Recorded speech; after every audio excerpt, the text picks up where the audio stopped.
여러분의 좋아요와 구독은 채널에 큰 힘이 됩니다. 여러분이 시청하고 계신 지역을 댓글로 남겨주세요. 아침 7시 30분 알람이 울리기 전에 눈을 뜨는 습관이 있습니다. 오늘도 어김없이 지수가 곤히 잠든 옆에서 조용히 몸을 일으켰죠. 그녀의 고운 숨소리가 새벽 정적을 부드럽게 채우고 있었어요. 이런 평화로운 순간들이 저에게는 하루를 시작하는 가장 소중한 에너지였습니다. 창밖으로는 이른 새벽에 차가운 공기가 느껴졌고 아직 어둠이 완전히 걷히지 않은 도시의 모습이 보였어요. 하지만 곧 해가 뜨면 또 다른 활기찬 하루가 시작될 거라는 기대감이 가슴을 설레게 했습니다. 샤워를 마치고 거울 앞에 선 제 모습은 여전히 반듯했습니다.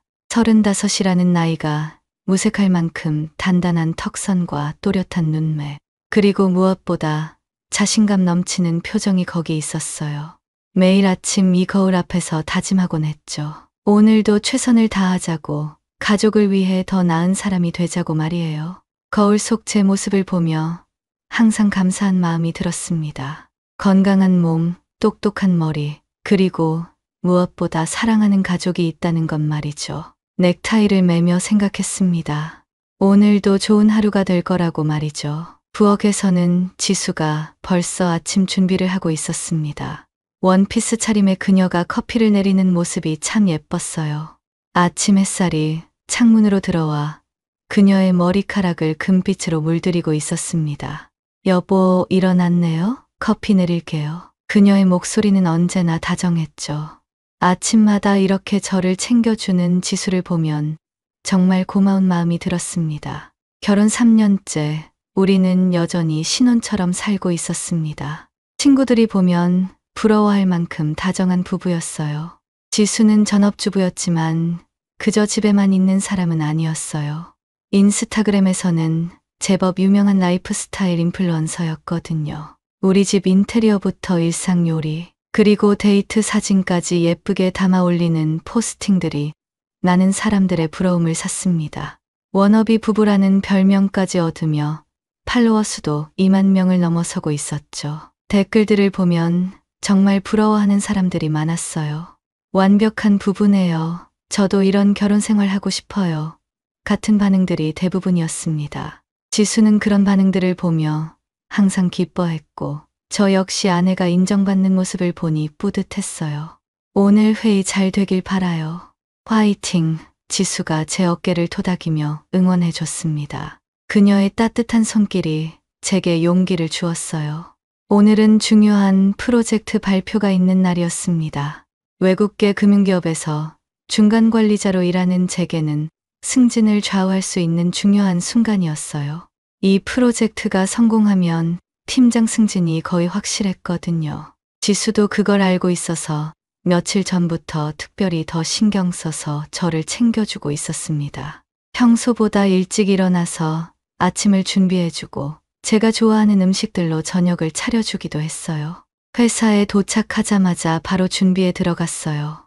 프레젠테이션 자료를 다시 한번 점검하고 예상 질문들에 대한 답변도 머릿속으로 정리했습니다. 동료들과 가벼운 농담을 주고받으며 긴장을 풀려고 했죠. 평소보다 일찍 출근한 덕분에 여유롭게 마지막 점검을 할 수 있었어요. 커피 한 잔을 마시며 마음을 가다듬었습니다. 이 프로젝트를 위해 석 달간 밤잠을 설쳐가며 준비했던 만큼 자신이 있었어요. 도윤 씨, 오늘 발표 준비 완벽하겠네요? 후배 기태가 다가와 말을 걸었습니다. 정기태, 저보다 3살 어린 그는 입사 2년 차의 똑똑한 후배였어요. 명문대 출신의 영어도 유창하고 업무 처리 능력도 뛰어난 인재였습니다. 특히 데이터 분석 능력이 뛰어나서 제가 이번 프로젝트를 준비할 때도 많은 도움을 받았어요. 당연하죠. 이번 프로젝트는 자신 있어요. 제가 웃으며 답했죠. 기태는 늘 저를 존경한다고 말했고 실제로도 업무에서 많은 도움을 받고 있었습니다. 저 역시 그를 믿을 만한 후배로 생각하고 있었어요. 발표는 성공적이었어요. 상사들의 반응도 좋았고 동료들로부터도 박수를 받았습니다. 특히 부사장님이 이런 아이디어를 어떻게 생각해냈나? 라며 감탄하는 모습을 보니 정말 뿌듯했어요. 몇 달간 밤잠을 설쳐가며 준비한 보람이 있었습니다. 발표가 끝난 후 여러 동료들이 축하 인사를 건네왔고 심지어 다른 부서 직원들까지 제게 관심을 보였어요. 퇴근길에 지수에게 전화를 걸었죠. 여보, 발표 정말 잘 됐어요. 오늘 저녁은 특별히 맛있는 거 먹어요. 정말요? 축하해요. 벌써 준비해뒀어요. 지수의 기쁜 목소리가 들렸습니다. 집에 돌아가는 길, 차창 밖으로 보이는 도시의 불 유난히 아름다워 보였어요. 네온사인들이 반짝이고 사람들이 바쁘게 오가는 모습이 활기차 보였습니다. 모든 것이 완벽했습니다. 사랑하는 아내의 안정된 직장, 그리고 밝은 미래까지. 제 인생에서 이보다 행복한 순간이 또 있을까 싶었죠. 하지만 그때는 몰랐습니다. 이 완벽해 보이는 일상 속에 얼마나 깊고 어두운 함정이 숨어 있는지를요. 월요일 아침 평상시와 다름없이 출근했는데 분위기가 심상치 않았습니다. 동료들이 제 쪽을 힐끗힐끗 보더니 고개를 돌리는 거예요. 복도에서 만난 사람들도 어색하게 인사만 하고 지나갔습니다. 평소 같으면 농담 한두 개는 주고받았을 텐데 말이죠. 심지어 평소 친하게 지내던 동기까지도 저를 피하는 것 같았어요. 무슨 일이지? 궁금한 마음에 가까운 동료에게 물어봤지만 애매하게 웃기만 할 뿐이었습니다. 별일 아니에요. 그냥 바빠서. 하지만 그의 표정에서 뭔가 숨기고 있다는 걸 느낄 수 있었어요. 점심시간에도 평소 함께 식사하던 동료들이 슬그머니 자리를 피하는 것 같았습니다. 가슴 한구석이 불안해지기 시작했어요. 이상한 예감이 들기 시작했습니다. 오전 10시경 인사팀에서 제게 연락이 왔어요. 도윤 씨, 잠깐 인사팀으로 와주시겠습니까? 평소와 다른 딱딱한 어조였죠. 전화를 받는 순간 등골이 서늘해졌습니다.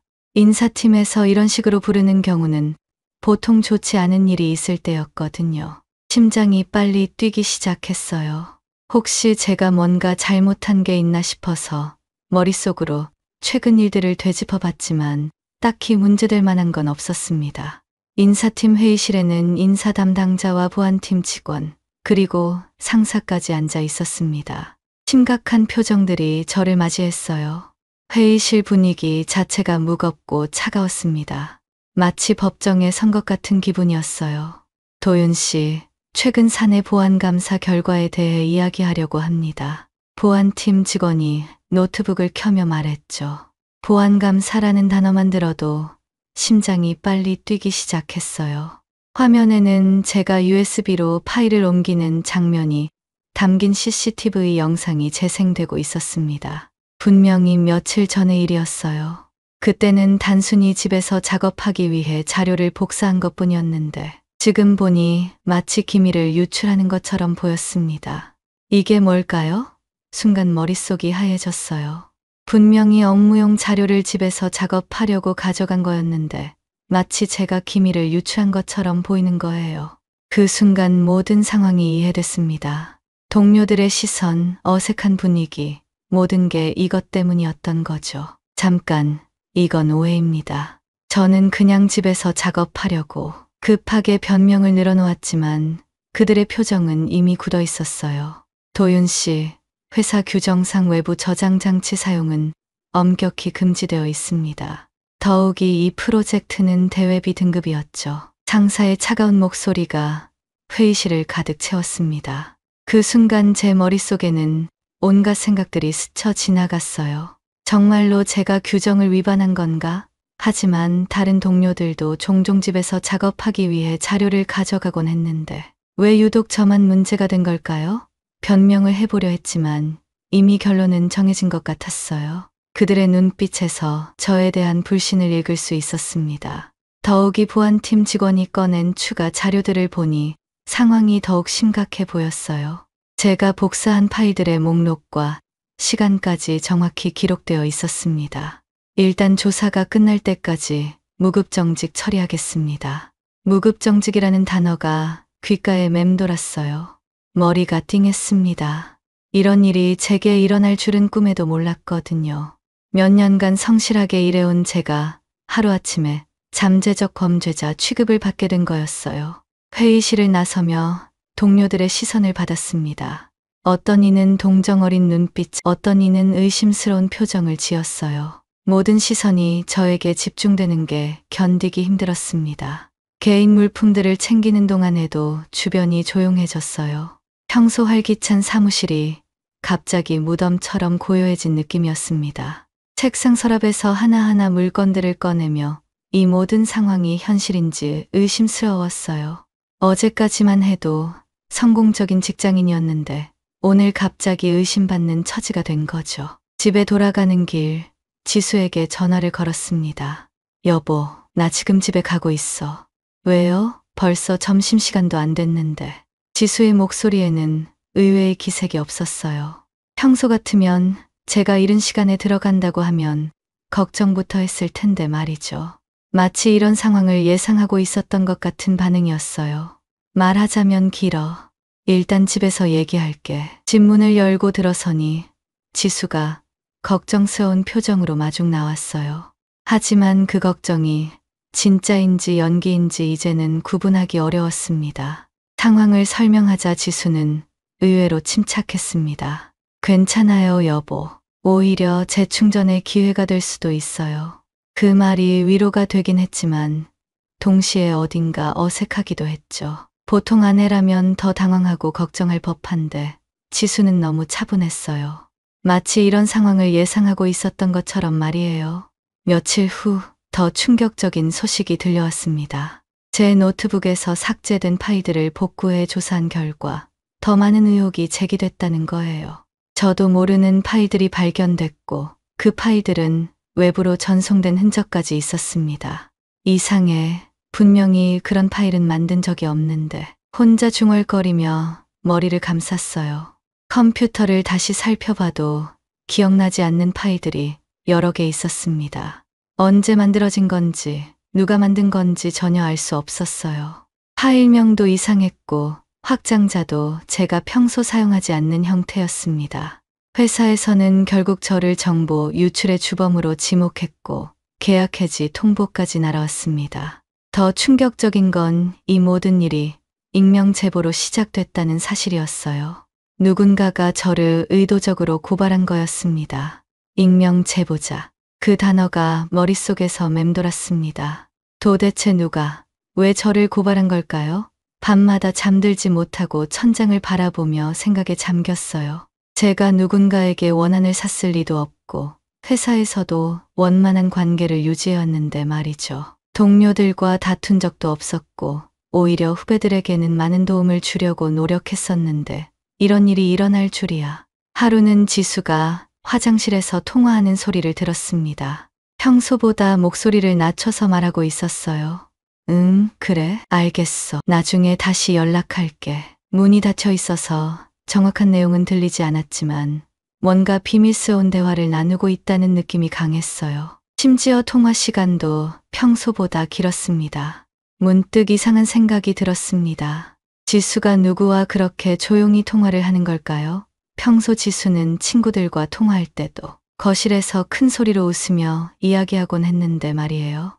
게다가 최근 들어 밤늦게까지 스마트폰을 만지작거리는 일이 많아졌어요. 궁금한 마음에 물어봤지만 친구랑 얘기한 거예요 라고만 답할 뿐이었죠. 하지만 그때의 지수 표정이 어딘가 부자연스러웠어요. 며칠 더 지나자 지수의 행동에서 더 많은 이상한 점들을 발견하게 됐습니다.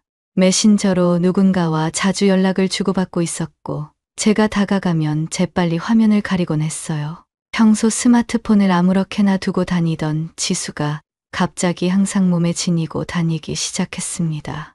심지어 화장실에 갈 때도 가져갔어요. 여보, 뭐 보고 있어요? 아, 그냥 쇼핑몰 구경하고 있었어요. 하지만 제가 본 건 쇼핑몰 화면이 아니었습니다. 화면 위쪽에 어떤 문서 파일 같은 게 열려 있었어요. 지수가 왜 거짓말을 하는 걸까요? 의심이 커져가던 어느 날 밤, 지수가 깊게 잠든 사이 그녀의 노트북을 조사해봤습니다. 평소 같으면 절대 하지 않을 행동이었지만 뭔가 잘못된 일이 벌어지고 있다는 직감이 강했거든요. 손이 떨렸지만 용기를 내서 노트북을 켰어요.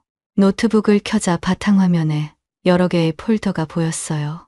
그 중에서 업무자료라는 이름의 폴더가 눈에 띄었습니다. 지수가 왜 업무자료 폴더를 가지고 있을까요? 전업주부인 그녀에게는 필요 없는 폴더였어요. 클릭해보니 충격적인 내용들이 들어있었어요. 제가 회사에서 작업했던 프로젝트 보고서들, 그리고 회사 내부 조직도까지 정리되어 있었습니다. 더욱 놀라운 건 파일들의 생성 날짜였어요. 몇 달 전부터 꾸준히 업데이트되고 있었던 거죠. 이게 뭐지? 더 자세히 살펴보니 훨씬 충격적인 걸 발견했어요. 메일 폴더를 확인해보니 제가 전혀 모르는 계정으로 회사 관련 메일들이 오고 가고 있었습니다. 그리고 그 계정의 닉네임이 익명 제보에 사용됐을 법한 형태였어요. 손이 덜덜 떨렸습니다. 설마, 정말 설마 지수가? 더 파고들어 보니 지수가 회사 내부 정보들을 체계적으로 정리해 놓은 파일들을 발견했습니다. 프로젝트 일정표, 주요, 고객 리스트, 심지어 동료들의 개인정보까지 있었어요. 이 모든 정보를 지수가 어떻게 알 수 있었던 걸까요? 저도 모르게 집에서 업무 얘기를 많이 했나 싶기도 했지만 이 정도로 상세한 정보들은 제가 말해준 적이 없었습니다. 특히 동료들의 개인정보나 내부 조직도 같은 건 집에서 절대 언급하지 않았거든요. 회사 보안 규정상으로도 그런 얘기는 하면 안 되는 거였고요. 새벽 3시가 넘어서야 노트북을 닫았어요. 머릿속이 복잡했습니다. 사랑하는 아내가 저를 배신했다는 사실을 받아들이기가 쉽지 않았거든요. 하지만 증거는 명확했습니다. 지수가 익명 제보자였고 제가 지금 이 상황에 처한 것도 모두 그녀의 계획이었던 거예요. 그 순간 지금까지의 모든 일들이 다르게 보이기 시작했어요. 지수의 차분한 반응, 이상한 통화들, 그리고 변한 행동 패턴까지 모든 게 하나로 연결되는 느낌이었습니다. 심지어 제가 프로젝트 발표를 성공적으로 마쳤을 때도 지수는 진심으로 기뻐하지 않았던 것 같아요. 당시에는 그냥 피곤해서 그런 줄 알았는데 지금 생각해보니 이미 저를 배신할 계획을 세우고 있었기 때문이었을 거예요. 이제 더 이상 의심의 여지가 없었습니다. 지수가 저를 배신한 게 확실했어요. 하지만 왜 그런 짓을 했는지, 그리고 혼자서 이런 일을 꾸밀 수 있었는지는 여전히 의문이었습니다. 답을 찾기 위해 더 깊이 파고들기 시작했어요. 지수의 메신저 기록을 자세히 살펴보니 자주 연락하는 상대방이 있었습니다. 이름은 KT로 저장되어 있었지만 대화 내용을 보니 남자인 게 분명했어요. 존댓말을 쓰지 않는 걸 보니 꽤 가까운 사이인 것 같았습니다. 더욱이 대화 내용이 상당히 친밀한 수준이었어요. 이번 주 회의 어떻게 됐어? 도윤이가 의심하고 있는 것 같은데 괜찮을까? 이런 대화들이 오고 갔습니다. 제 이름이 자주 언급되는 걸 보니 저와 관련된 계획을 세우고 있다는 게 확실했어요. KT라는 사람이 누구인지 알아내야 했어요. 며칠간 지수를 지켜본 결과 그녀가 정기적으로 카페에서 누군가를 만나고 있다는 걸 알았습니다. 보통 목요일 오후 3시쯤 집을 나가서 2시간 정도 후에 돌아왔어요. 구직 활동을 한다며 밖에 나간 제가 그런 패턴을 파악할 수 있었습니다. 처음에는 정말 친구를 만나는 줄 알았는데 매번 똑같은 시간에 나가는 게 이상했어요. 어느 목요일 오후 지수를 몰래 따라가 봤어요. 가슴이 두근거렸지만 진실을 알아야 한다는 생각이 강했습니다. 홍대 근처의 한 카페에서 그녀가 만난 사람을 보고 충격을 받았습니다. 바로 제 후배인 정기태였거든요. 순간 다리에 힘이 빠졌어요. 카페 창밖에서 그들의 모습을 지켜보니 둘은 매우 친밀해 보였어요. 서류들을 주고받으며 진지하게 대화하고 있었습니다. 기태가 지수의 어깨에 손을 올리는 것도 봤어요. 그 모습을 보는 순간 속이 메스꺼워졌습니다. 순간 모든 퍼즐이 맞춰지는 느낌이었습니다. 지수 혼자서는 이런 정교한 계획을 세울 수 없었을 거예요. 하지만 회사 내부 사정을 아는 기태와 함께라면 충분히 가능한 일이었죠. 집으로 돌아와 더 자세히 조사해 봤어요. 지수의 컴퓨터에서 기태와 주고받은 메일들을 찾아냈습니다. 그 내용을 보고 경악했어요. 둘은 제 프로젝트 정보를 이용해서 자신들만의 자문회사를 설립하려는 계획을 세우고 있었습니다. 그리고 그 첫 번째 단계가 저를 회사에서 축출하는 것이었어요. 도윤이 퇴출되면 우리가 그 자리를 차지할 수 있어. 클라이언트들도 자연스럽게 넘어올 거고. 기태의 메일 내용이었어요. 더 충격적인 건 제 금융계 자격증 시험 아이디와 패스워드까지 지수가 기태에게 넘겨줬다는 사실이었습니다. 기태는 제 명의로 온라인 시험을 대신 받고 그 과정에서 부정행위 의혹까지 만들어내려고 했던 거예요. 제 컴퓨터에 심어진 이상한 파일들도 모두 기태의 작품이었을 가능성이 높았습니다.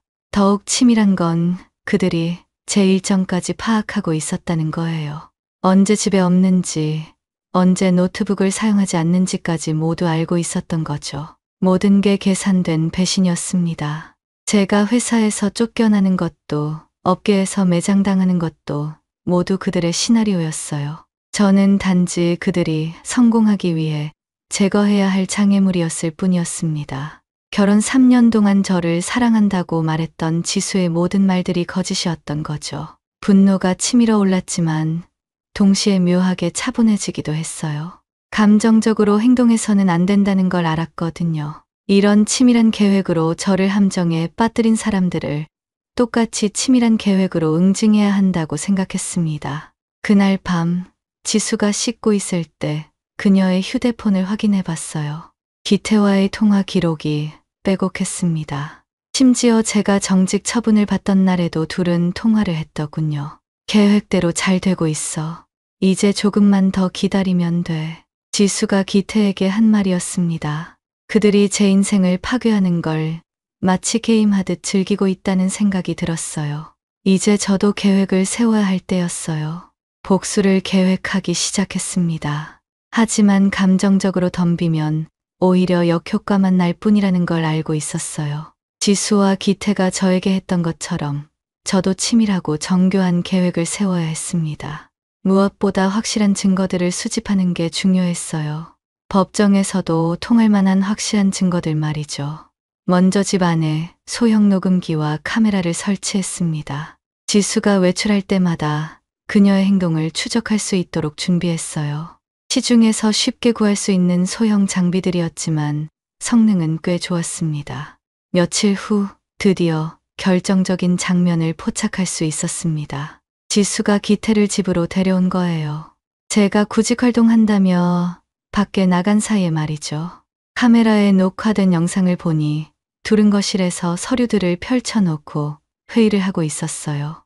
마치 자신들의 집인 양 편안하게 행동하는 모습이 더욱 화가 났습니다. 이제 도윤이는 업계에서 완전히 매장될 거야.